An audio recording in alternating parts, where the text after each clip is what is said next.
Hi, எல்லாருக்கும் வணக்கம். அதாவது வந்து பார்த்திங்கன்னா, இப்போ நான் என்ன பேசுகிறேன் அப்படின்னா, ரித்தன்யான்ற ஒரு பொண்ணு வந்து இறந்துட்டாங்க இல்லையா?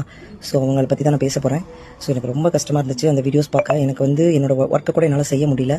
ஸோ ரொம்ப வந்து என்னால் அதை தாங்கிக்கவே முடியல. ஸோ ப்ளீஸ், நான் ஒரு மோட்டிவேஷனல் கொடுக்கறதுக்காக தான் அந்த வீடியோவே நான் போடுறேன். ஸோ லைஃப்பில் வந்து எவ்வளோ ஸ்ட்ரகிள்ஸ் இருந்தாலும் சரி, நீங்கள் என்ன பண்ணுறீங்க அப்படின்னா விட்டுட்டு வெளியே வந்துடுங்க. ஸோ அப்படிப்பட்ட லைஃப் நமக்கு தேவையே இல்லை. ஸோ அதையும் தாண்டி நம்ம ஃபேஸ் பண்ண வேண்டியது நிறைய இருக்குது. ஸோ மேரேஜ் லைஃப் மட்டும்தான் ஒரு வாழ்க்கை அப்படின்னு நீங்கள் நினைக்காதீங்க. அதை தாண்டி சாதிக்கிறதுக்கு எவ்வளவோ கடவுள் நமக்கு இந்த உலகத்தில் கொடுத்துருக்காரு. நிறைய படிக்கலாம், நிறைய அதாவது ஒரு படிச்சுட்டு ஒரு பிஸ்னஸ் உமன் ஆக்கலாம், இல்லை ஒரு வேலைக்கு கவர்மெண்ட் ஜாப்புக்கு போகலாம். ஏகப்பட்ட சாய்ஸஸ் இருக்குது. வேற ஒரு இதில் கான்சன்ட்ரேஷன் பண்ணலாம். பிஸ்னஸ் இருந்தால் பிஸ்னஸ் பார்க்கலாம், இல்லை கம்பெனிஸ் இருந்தால் கம்பெனிஸ் பார்க்கலாம். ஸோ நிறையா இருக்குது. வேற ஒரு கான்சன்ட்ரேஷனில் பண்ணிட்டோம் அப்படின்னா நம்ம அந்த பாஸ்ட் லைஃப் கண்டிப்பாக நம்மளை மறந்துடும். இன்னொன்று அதே மாதிரி அவங்க சொன்னாங்க, என்னால் இன்னொரு லைஃப் நீங்கள் வச்சு கொடுத்தா கூட என்னால் ஏற்றுக்க முடியாது. உண்மைதான், ஒருவனுக்கு ஒருத்தின்ற பாலிசி நம்மளோட தமிழ்நாட்டு கல்ச்சர், நான் இல்லைன்னு சொல்லலை. பட் நான் என்ன சொல்ல வரேன் அப்படின்னா, சிங்கிளாக இருந்துட்டு போயிடலாமே, ஏன் இன்னொருத்தரை டிபெண்ட் பண்ணியிருக்கணும்? உங்களுக்கு தேவையானதை நீங்களே பூர்த்தி பண்ணிக்க போகிறீங்க. உங்களோட படிப்பு, நிறைய படிச்சிருக்கீங்க, நிறைய படித்தவங்கன்னா பிரச்சனை இல்லை. படிக்காதவங்களா இருந்தாலும் சொல்கிறேன், உங்களால் என்ன ஒரு சமையல் வேலையை கூட செய்யுங்க, செஞ்சுங்க, உங்கள் ப்ராடக்ட்ஸ் வாங்குவாங்க. இதுதான் நான் சொல்கிறது.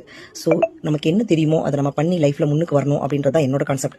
ஸோ பாஸ்ட் லைஃப்பை தூக்கி எரிஞ்சிருங்க, யாராக இருந்தாலும் சரி. இது வந்து உங்களுக்கு ஒரு ஆறுதல் வார்த்தையாக இருக்கும் நான் சொல்கிறது. ஸோ பிடிச்சிருந்தா நம்ம சேனலில் லைக் அண்ட் கமெண்ட் பண்ணுங்கள். ஸோ இது வந்து எனக்கு வந்து பிரியப்பட்டு நான் சொல்கிற ஒரு இது தனிப்பட்ட கருத்து, என்னோட இதுக்காக சொல்லலை. எனக்கு உண்மையிலே அந்த வீடியோஸ் பார்க்க எனக்கு ரொம்ப கஷ்டமாக இருக்குது. ஸோ ஸ்ட்ரகிளை ஃபேஸ் பண்ணி வந்தோம்னா லைஃப்பில் ஒரு நல்ல இடத்த அடையலாம். நான் அதை அடைஞ்சிருக்கேன். ஸோ அதனால சொல்கிறேன், கடவுள் சூசைட் அட்டன் பண்ணாதீங்க. கடவுள் இந்த உலகத்தில் வந்து நிறைய விஷயங்கள் கொடுத்துருக்காரு, நம்ம அதை பயன்படுத்துவோம். ஸோ அதையும் தாண்டி நம்ம ஒரு வாழ்க்கை இருக்குது, அதையும் நம்ம பார்க்கலாம். நம்ம கொடுத்த வாழ்க்கையை நம்மளே அழிச்சிக்க வேண்டாம். ஸோ நம்ம வாழ்கிற வரைக்கும் வாழ்வோம். எந்த எல்லைக்கு போகுதோ அந்த எல்லைக்கு வரைக்கும் போகட்டும். ஸோ ப்ளீஸ், யாரும் இந்த மாதிரி ஒரு விபரீதமான முடிவை எடுக்காதீங்க.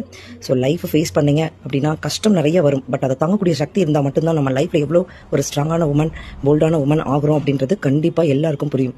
ஸோ நான் இது ஏன் சொல்கிறேன் அப்படின்னா, நானும் நிறைய ஸ்ட்ரகிள்ஸ் ஃபேஸ் பண்ணியிருக்கேன், இல்லாமல் இல்லை.